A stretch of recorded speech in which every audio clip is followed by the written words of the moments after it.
Corrected script. I received $12,000 in a single day. Not from a bonus, not from a lucky break, from losing someone. Now the paycheck to paycheck cycle has a plot twist, and the obvious move might not be the smart one. Hey Profiteer, Eric here. Welcome back to Real Money Stories, where today we're digging into a post from the povertyfinance subreddit about what to do with a sudden, unexpected windfall. This one's an inheritance, which changes the emotional math a little. Let me read it to you in their own words.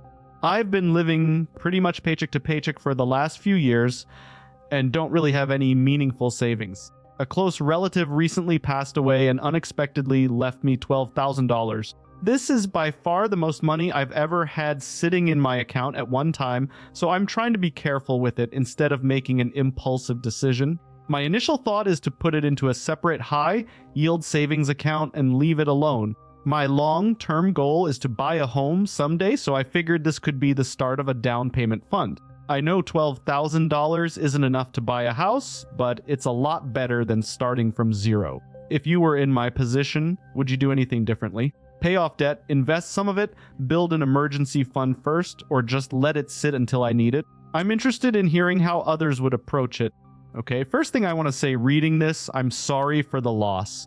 That part gets skipped over fast in these threads, but this money came from grief, not from a raise or a windfall lottery ticket. It's okay if it feels complicated to even think about it as money to plan with. Second thing, this person is already doing something most people in their position don't do. They paused. No new car, no spending spree, just a question. That instinct alone puts them ahead of a huge chunk of the population. I've been writing about money for over a decade now, and here's the pattern I keep seeing with sudden windfalls, especially ones tied to loss. People either freeze and let it sit in checking, earning nothing, or they overcorrect and lock it all away in one goal, like a house fund, without covering the basics first. Both are understandable. Neither is optimal. So here's what I'd probably do in their shoes. Not financial advice for your specific situation, just the framework I'd walk through. First, the emergency fund rule, specifically the 3 to 6 month rule. Before this money becomes a house fund, dream vacation fund, or anything else, a slice of it needs to become an I don't panic when my car breaks down fund.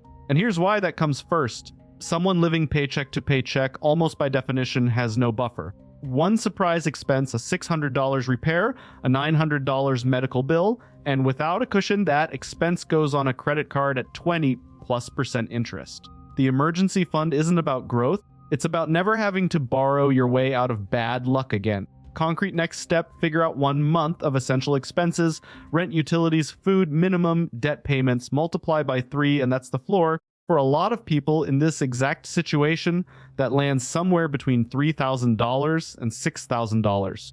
Second, before anything else gets allocated, check for high interest debt. This is where I'd actually push back gently on jumping straight to a house fund. And here's the mechanism. If there's a credit card sitting at 24% interest, paying that down isn't just debt relief. It's the closest thing to a guaranteed win in personal finance. You immediately stop paying 24% in interest, which most savings accounts or investments can't reliably match. This is the logic behind the debt avalanche method, where you list every debt by interest rate and attack the highest rate first while paying minimums on the rest. It's mathematically the fastest way out. If the debt feels overwhelming and motivation is the bigger obstacle than math, the debt snowball, smallest balance first, is the psychologically easier version. Either works. Doing nothing while high-interest debt compounds is the option that actually costs the most. Now here's where it gets complicated, because the original poster didn't mention any debt in their post.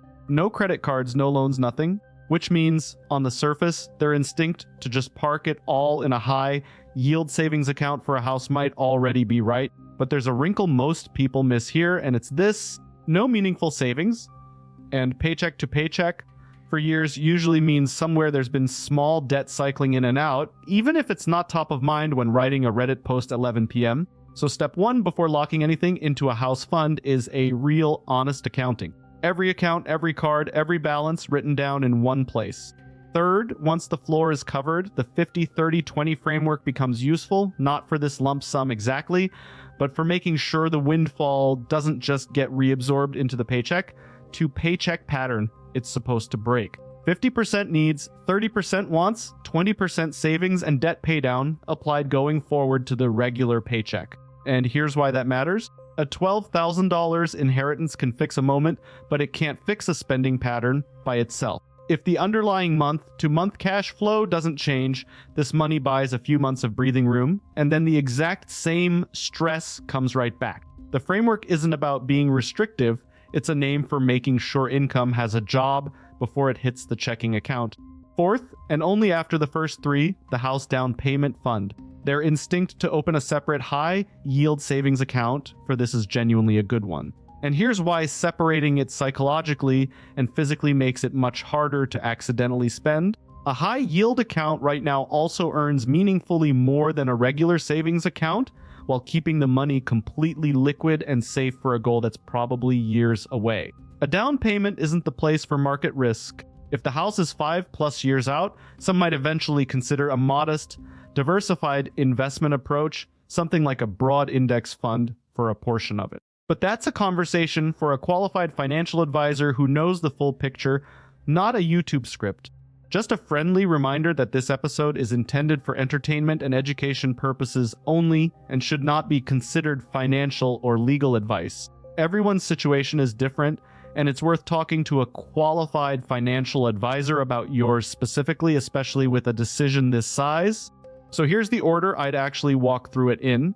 Emergency fund floor first, real accounting of any lingering debt second, a cash flow plan so the pattern doesn't snap back third. Then, and only then, the house fund the original poster already had the right instinct about. The specific numbers here were $12,000 and a dream of homeownership. But the principle, cover your floor before you build your dream, applies whether the windfall is $1,200 or $120,000. If you found this helpful, share it with someone dealing with the same thing. Until next time, stay profitable.